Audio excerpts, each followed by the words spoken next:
Well, joining us now is Senior Counsel at the Internet Accountability Project, Will Chamberlain. Will, thanks for being here. Thanks for having me. Hey, so let's move past the fact that all of the people freaking out are the ones who actually drive Teslas. But Musk tweeted out today saying that he hopes his worst critics stay on the site. Why is the left reacting this way, and what kind of changes do you expect going forward? Well, I mean, they're reacting this way because they've had it drilled into their head that misinformation and disinformation are the biggest threats to the country, which is obviously silly. And also, they've just completely lost their commitment to free speech. I mean, the ACLU, the American Civil Liberties Union, is out talking about how dangerous Musk's free speech absolutism is. This is the institution that defended Nazis' right to march in Skokie, Illinois. And so the left has lost its commitment to free speech, and so they're terrified of the ability of conservatives to speak freely on the internet. Well, Will, I wish we had cameras inside Twitter headquarters right now, because I would really love to see the meltdowns inside the office. It reminds me of something that would have gone down on election night in 2016 at Clinton headquarters. But we do have the White House's reaction to Musk buying Twitter today. Let's take a listen to that. No matter who owns or runs Twitter, the president has long been concerned about the power of large social media platforms, the power they have over our everyday lives, has long argued that tech platforms must be held accountable for the harms they cause. So Psaki says Biden has been concerned about this issue for years. I really don't recall him saying anything about this issue back in 2018 when Jack Dorsey said that his Republican employees don't feel safe to express their opinions. So what steps do you expect the White House and the Democrats are going to take so they can keep their control over the internet, over free speech? Well, I think someone pointed out that they would probably call a hearing and invite Musk to testify on what he would do with the platform and make all sort of implicit threats against him.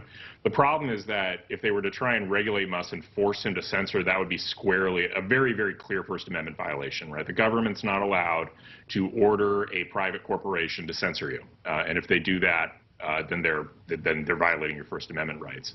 So, you know, if they're in a very different position than, say, we were when we were advocating for laws that might grant people a right to use Twitter, that's actually a very different category of law and much more legally defensible. But something that's like very clearly not allowed is a prior restraint, a government forcing a private entity to censor you.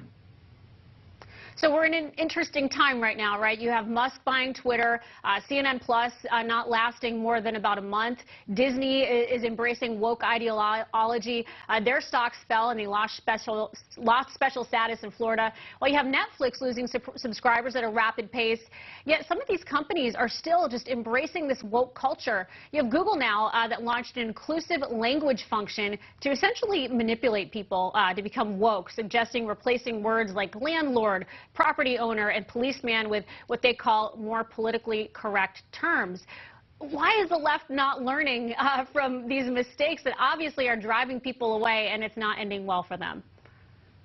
I mean, there's a lot of really weird cultural reasons why the left went from being, you know, small L liberal on free speech to being this kind of authoritarian, censorious movement. But it's hard for them to give it up because it's so core to the narrative they developed. Ever since Trump won, they just decided that was because too many people were speaking freely and they wanted to go back to having control of information. And then you add on to that things like COVID and then now the Ukraine invasion. There's always some current thing, as Mark Andreessen would put it, and then the narrative develops around that current thing, and then people contradicting it are a threat to the way they think about the world. And they're just not prepared to have a world where people are able to speak freely and contradict their chosen narrative. Well, you know, I think there's a silver lining in what's happened with the censorship we've seen over the past few years, and that we've gotten new platforms like Getter and Truth Social, a lot of platforms out there to give people an alternative where they know they can speak their mind freely. How do you think that affects these platforms? We know that Trump says he's not going to use Twitter. Do you think that's the right move? What do you see going forward? Frankly, you know, this is actually not a good day for the people who are running Getter and Truth Social and Parler and the alternative platforms, because really their only competitive advantage, if you will, was the fact that they were going to be free speech platforms. You know, their software is just had less time to be developed than Twitter's. Less people are on the platform, so there's just less engagement and there's less interesting platforms overall. And so if Elon Musk turns Twitter into a free speech platform, there's not really a good, investment thesis behind any of these free speech platforms. And I think ultimately most of them will probably fold by the end of the year.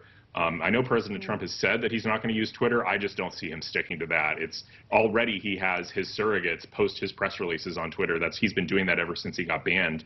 I mean, wouldn't it be simpler to just take back his account and his tens of millions of followers and speak to them directly on Twitter? I think that temptation will be too much for him to resist. And I feel badly for the people who spend a lot of time and money investing in these alternative platforms. But at the same time, I think it's a big win for conservative users to have full access to the primary public square. Yeah, it certainly is. I hope Trump comes back to it. I have to wonder if the left is now going to come out with their version of a new Twitter, just like the right did. It'll be really interesting to see, or if they just stick around. Will Chamberlain, pleasure to have you on the show. Thanks for being here. Absolutely. Thanks for having me, Jen.